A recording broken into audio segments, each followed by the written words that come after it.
Yo. This is episode 9 of Indigo's Corner. Indigo's Corner. We have another special guest in the building. His name, he goes by Chifyechi. I believe I pronounced that correctly. Yeah.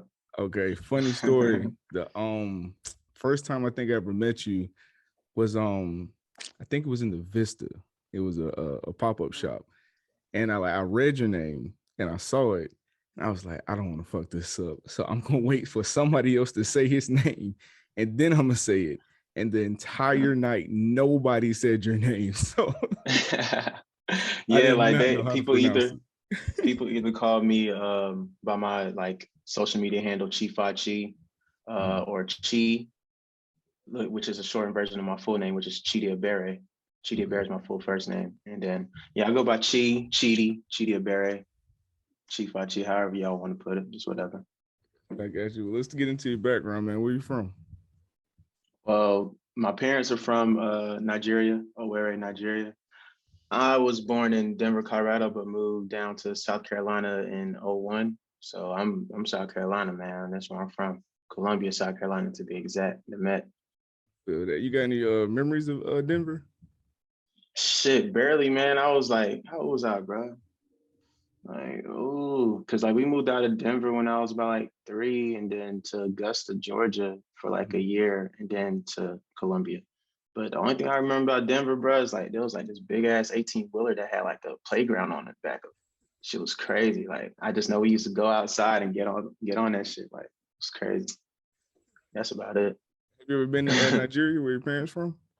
Yeah. My first time there was in 2016. I stayed there for like a month and a half, basically. Shit was crazy, man. Very surreal. That's what's up. What's the biggest? I know the scenery is like completely different, but what's like the biggest difference from there and here? Bruh, everything is different in a way, even the way the toilet flushes, bro. Like, I mean, like everything is a little different, bro. It's so weird.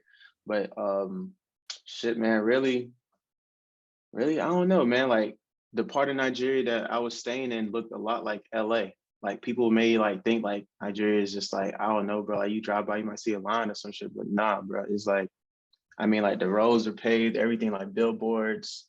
It's crazy. Like it was very surreal for me to see too. Like, and even like with like the wealth that my family has over there is also crazy as hell too. So I mean, it just felt like presidential living. Like I felt like a real like legit like king over there, man. It was crazy. So like I really just came back home and then really try to emulate that life here as well. So that's what's up. So talking about your past, what was your first like memory of like music and like actually like vibing towards it or anything like that? Damn. Shit, man. I want to say like my oldest sister, like, so she used to get us ready for school in the mornings because like my mom would be working at that time. So like we'll always just have on what was it like AM MTV or something like that, like the music Yeah. videos that played in the morning. Mm-hmm. Bro. So like I was deep into like alternative rock more than anything, like pop and alternative rock, because that was my sister's interest. But then I want to say it's crazy like how his name is going around right now, but Kanye, he was the first rapper that I ever like liked rap. I heard Through the Wire, bro, and I was just blown away. I was just like, no, like this is the one. Like I remember like it was my oldest brother who put me onto that. And then like since then, man, it's just been like music has been every part of me, like from like getting my mom and my sister to buy me like $5 MP3 players on Amazon back in the day, like begging for an iPod, never got an iPod, but went over my cousin's house and was listening to theirs the whole time. It was crazy, man. So when you first heard music, was it? I know you said you just like instantly kind of fell in love with it. Was it more of the production side that first caught your attention, or like you wanted to actually like be an artist? Mm, nah, I just really loved music. I just like it wasn't even like at that time I didn't think that like just anybody can be a musician. Like when I was younger, like I feel like everybody kind of felt that way in a way.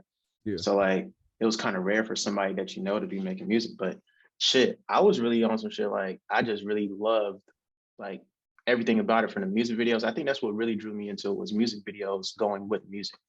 Because also like I also grew up watching a lot of musicals because of my family as well. But like seeing like music videos is what really made me like, okay, no, I love this. So growing up in Colombia, we weren't known for like many artists coming out of Colombia. It wasn't a big Hmm. thing, but it is a constant rise and it's going up rapidly, I think. So how do you what's your I views on agree. that? How do you feel about that? Man, it's going well right now. I want to say like I just want everybody to put more pressure, like just apply more pressure. And like what I mean by that is really just like always staying consistent and trying to do the next big thing and like just stop trying to be trapped inside like what they seen work before. Like really just go against that in some kind of way. Like not all the way against it because the will is always going to be around, but really just try to have your own version of that. But like man, it's really going crazy, bro. Like really from I want to say since like 2015 when I started doing the reach and stuff like that, that's when I really just started like to really see people really like putting in work and really like getting something out of it. And it was just like, damn, like this shit can happen here. Seeing people like my bro Jet blow up and then seeing people like PG getting shine that he needs, like Vino having his rise when he had his time. It was like, bro, like this shit is really up for grabs for anybody. Like it doesn't matter where you're from at this point. So now that we actually have a culture and a brand here in South Carolina, now it's really time to really push that and really make it a big thing. Like it's here. Like, so you talked about the Reach TV. Talk about how that came together with you, Jebediah, and Final Flash. Because I think that was a pretty Man, dope thing that came about. yeah, man, those my bros, man. But shit, man, it was what was this? My senior year, 2015. I used to play basketball like my whole life. So like all I knew was that. And I think it was my teacher in media broadcast. Like she forced me to get in that class. So I was doing the morning show, like doing sports anchoring for like my high school and senior year. So like I started like basically like getting acquainted with just being on camera and speaking and like, you know, entertaining people in some kind of way. So then I really took that and was like, yo, I want to have my own show. Like this was after basketball season. Cause like it's so crazy. Like the timing of everything was so weird. Like my brother came in my room. I was just playing the game with my friends. He was like, my oldest brother Isaac, or my older brother Isaac, he came in and he was just like, bro, basketball season's over. Like, you're not about to play basketball in college, so what the fuck you about to do? Like, what you about to do? I'm like, damn, nigga, like I'm over here playing NCAA, bro. Like, chill. Like I was just like, dang, all right, well, yeah, what am I about to do? And then my bro just randomly called me out of nowhere and was like, bro, listen to this song, listen to this song. So I'm listening to it. I'm like, damn, this song's so good and nobody's gonna hear it. Like I was just like so upset about that. And I was like, yo, I'm gonna make it a point and a way for people to be heard, like in the city, like just period. Like whether it's in the city or across the world, like I just want good things to be heard. So I was just like, you know what? I'm about to make a talk show and interview people who I see fitting. And then that's really where it started. And then from there, we had a whole completely different rebrand to doing like event coverage and branching out to having a team in Atlanta as well as like South Carolina as well. Like it was crazy. So when y'all first sat down and drew up everything, did y'all think it was going to expand as quickly and as big as it did? Shit, man, I ain't gonna lie. We thought like our young naive minds, we thought it was gonna blow way faster, or even just like have a spark way faster. Cause like I mean, shit, it was starting out. It was me, my friend Iman. She was the co-host. Naomi K. She went by Vincent, and my brother's film crew. So like I was just thinking like, hell yeah, man, we got the 106 and Park of the man, like nigga, we about to have this shit going. Like it was crazy though, because like the first day we had 2,000 views on YouTube. Like that was like unheard of. If it's not a music video, something that has replay value, like I was just like, oh shit, like we're on our way, blah blah blah. And then that's when the real work began. And then it was like, oh, this is a long race. Yeah. Like Mhm. we're nowhere near where we want to be. And then like my ideas were just going so crazy. And then it was to the point to where it was like I had to hold off on certain things because I wasn't prepared for it. So like fun fact, shit, that brings me to this. Like I thought of the Reach magazine, like I want to say 2016, like after the Reach was like at least like known as a thing. Like I wanted to drop a magazine. I didn't drop that magazine until 2019, end of 2019 to be exact. So I mean, I just knew like it was a lot of things that I really wanted to do, but I just knew I wasn't prepared to do it yet. and I just took my time with it and let it grow. You can get into that bag a little bit. Being like a creative, like sometimes you gotta Mm-hmm. slow the race down, and your mind has 1,000 ideas. So how do you balance Mm-hmm. the ideas and the actual product that you're putting out? I'm the type of person where it's like, if I have a thought and then I can have a full thought of it, like I can literally have a start to finish of that thought, I have to do it immediately. Like I can't wait and I have to execute it. It has to be done.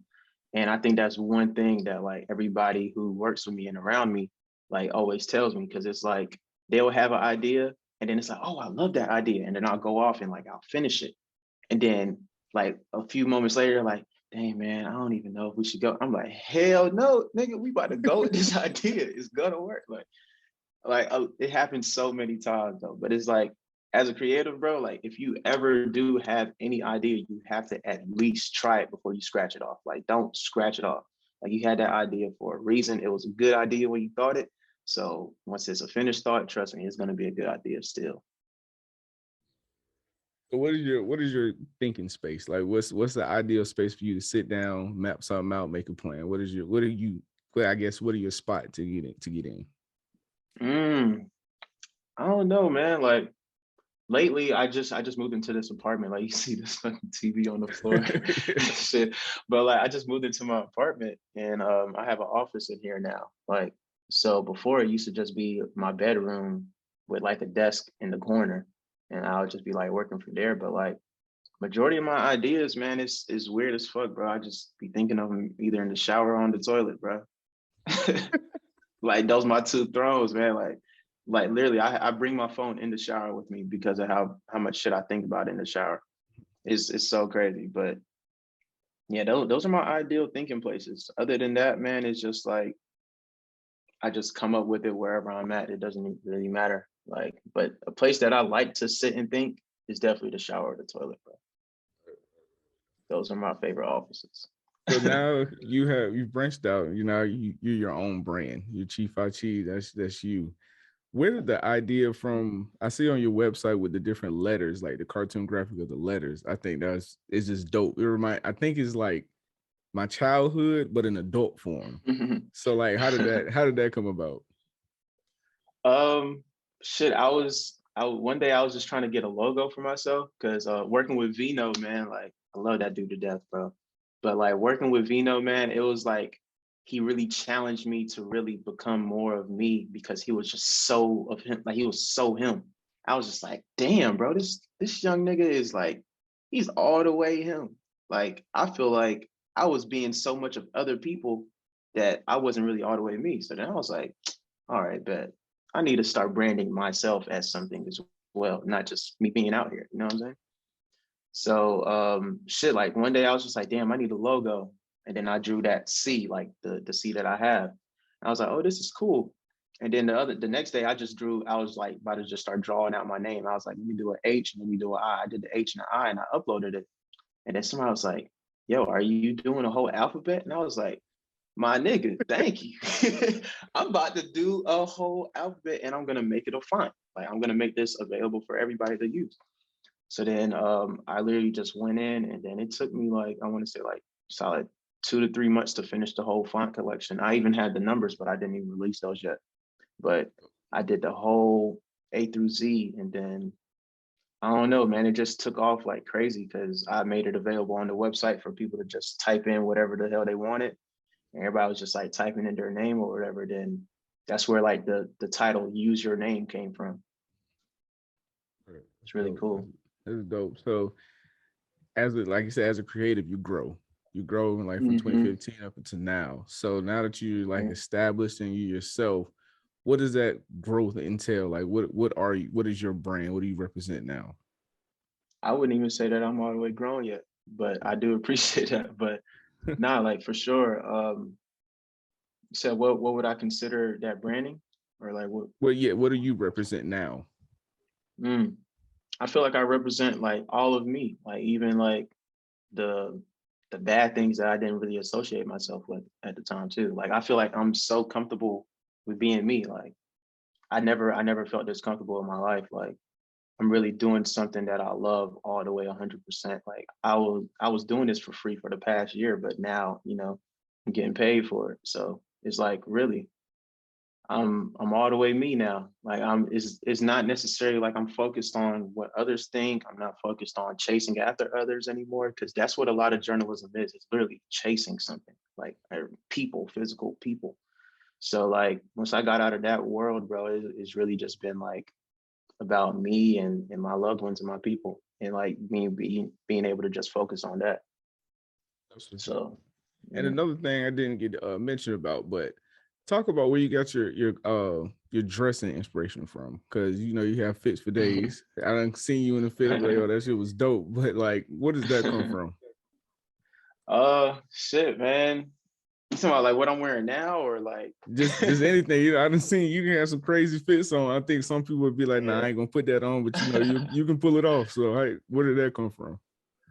I don't know, man. That like I was really expressing myself through clothing. Like that's what I was really on. I was just like, I just really did not give a fuck, man. Like and like a big part of that was Alex, Jebediah Ryder, bro.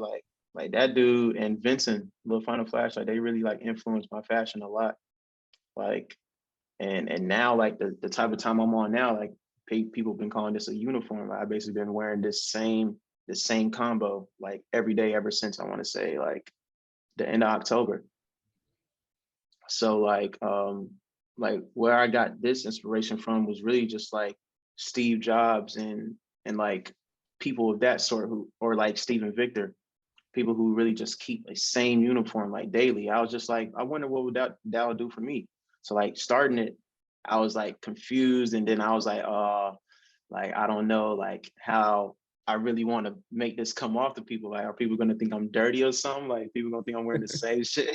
But like, and then I bought like 10 of each thing that I have on, like from the sweater to the collar to the pants, like all types of shit. So I just bought all of those. And then ever since I've been in this style, I can honestly say I've been more focused than ever. Like I don't have to wake up and think twice what the fuck I'm about to put on. So that's like, I don't know how, but that is like so much taken off of me. And I didn't even think twice about what I wore before. As you said, like basically. But like it's crazy, bro. Like I don't know, like this outfit switch is really got me in a whole new mode. And I don't see myself getting out of this like ever. Like I'm probably gonna be wearing this same shit like 20 years down the line, Okay. bro. So if you go on your Might be page, crazy. you Yeah. see all the various artists and everything on your page. Just talk about getting your team together. Like what Mm. makes somebody a part of your brand that you want to bring onto your team? Mm. I look at it now as like I'm a part of their team.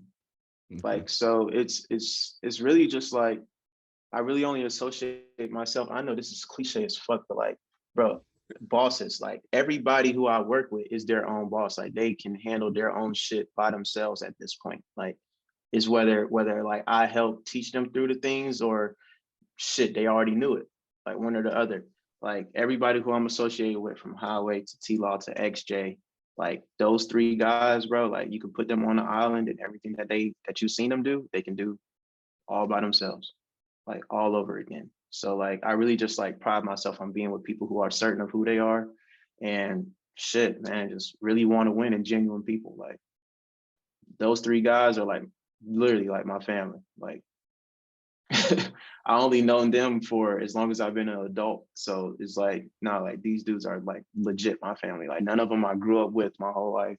And I can honestly say like, I'll take a bullet for those guys, man. Those are my bros. That's what's up. So you said you feel like because now you're doing something you love and getting paid for it.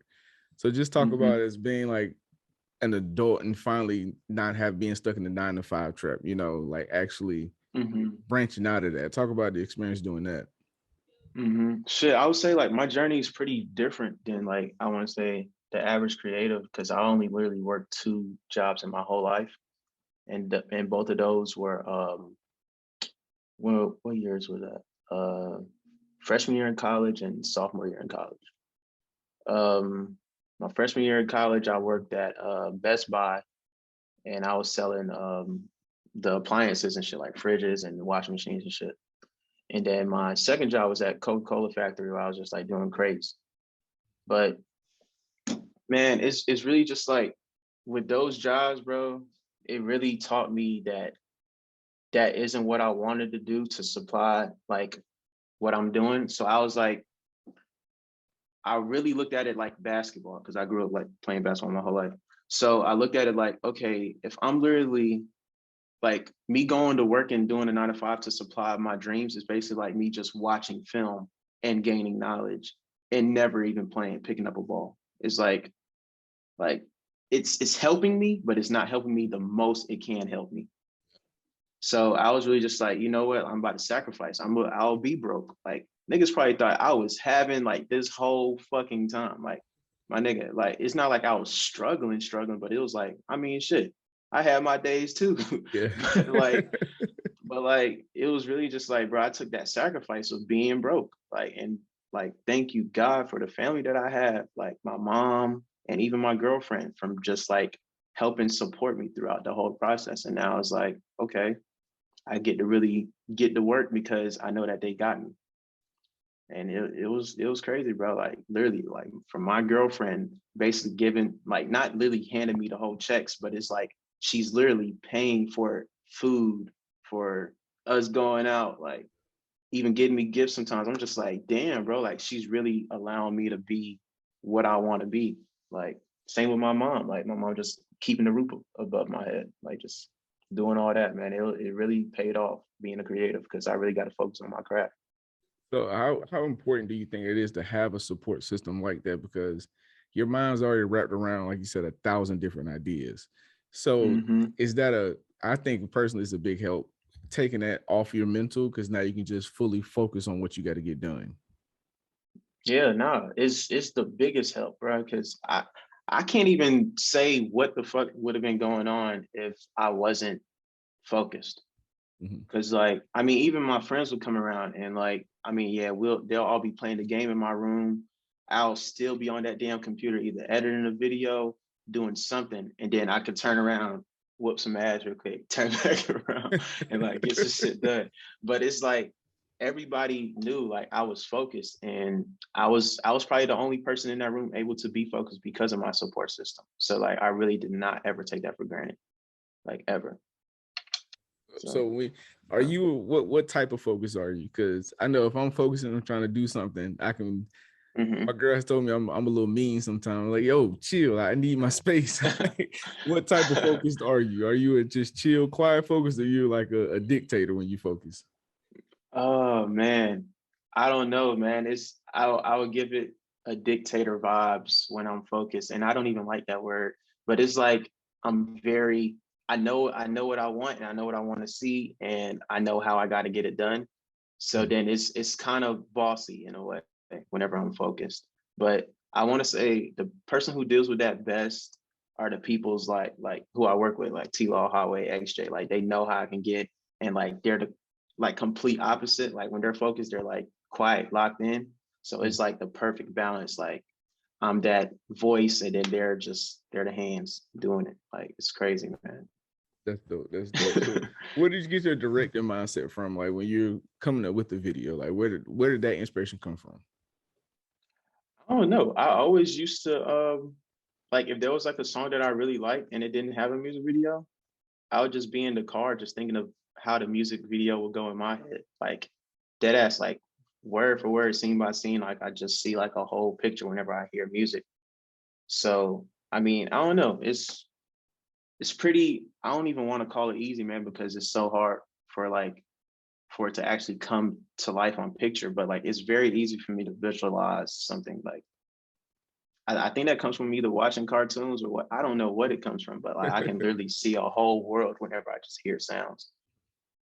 So are you and what goes back to focus, but are you like all right, I'm gonna sit down, think on this, and we'll jump on that probably like 2 days later, or are you like it's 2 o'clock in the morning, I need to write this down because it's in my mind right now. Yeah, I'm that type. Like I have a whole note of it's just called ideas. And I type down literally every single thing that like that comes to mind most of the time. This is from like this year so far. And like if it just comes to mind, I just have to at least get it down because I know it was a good idea. Like, I feel like everybody who has any type of idea is a good idea. It's just that it has to be executed the right way. So like, shit, I really just hop right on it, bro. I'm not the type to wait. I hate waiting. It's like my creative urge is like, I don't know. It's like I be calling them like I gotta get a creative nut off. Like I have to. Like it's like, bro, it's like if somebody said we about to work on something and like I'm like, oh yeah, I'm hyped. And then it's like, oh, we're not working on it anymore. I'm like, I got blue balls. Like I'm like, what the fuck, bro? Like I need to get this off. I need to get this off. So then I immediately just do something. That's how I started drawing because like some of my ideas couldn't get off. Then I just was like, all right, fuck it. I got to get some idea off. And then I'm relieved. Like, so what's next for the brand? Like where you see the direction of your brand going? I don't know.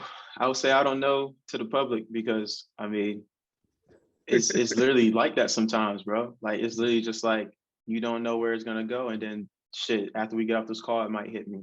I don't know, but I know right now, like what I'm doing right now, what I'm building, is exactly how I want it to be and exactly how I seen it. So I'm just gonna keep building off of that, and then let every step just make the next step. That's how I've always been. Well, getting to the end of the show, my personal favorite number is 7. So I got 7 rapid fire questions for you. You got to answer each one within 3 seconds. All right, bet. No pressure. No pressure at all.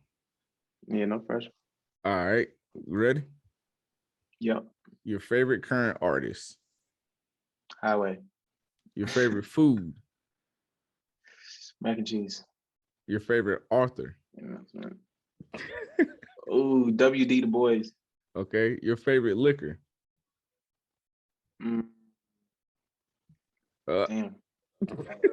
I missed that one. Your favorite clothing brand? Oh my gosh, that is bad. I don't have one. That is horrible. Your favorite TV show? Fuck, why am I having a break? I watch so much TV, bro. I watch, like, that's my favorite hobby to do with my lady, bro. All we do is watch TV. I don't even have one right now. And I watch a billion shows. The last one is your favorite song right now. My favorite song right now is an unreleased song by Highway. It's called My Shit. And when we drop it this summer, I'm telling you, it's gonna take over the summer, bro. Like, and I don't even talk that crazy. Trust. So you got 4. You got 4 out of 7. I give you that. You got 4 out of 7. All right, bet. Yo, man, I appreciate 50%. I appreciate you coming on the show, man. Anything you want to let us know that's coming up? I know you said you're not giving too much details, anything like that, but anything you want to let the people know? I mean, just expect to see more of me and my collective that I'm coming in with, like Highway XJT Law. Shit, man, we just inked on some papers. So, you know what I'm saying? Things about to be pushed to the maximum volume. So it's not the last you'll be hearing. Word. We already know. Everybody know. So always on to doing better things, man. I hope everybody's on that same time. Yes, sir. Appreciate it, man. No doubt, man. Thank you for having me. Oh yeah, no problem.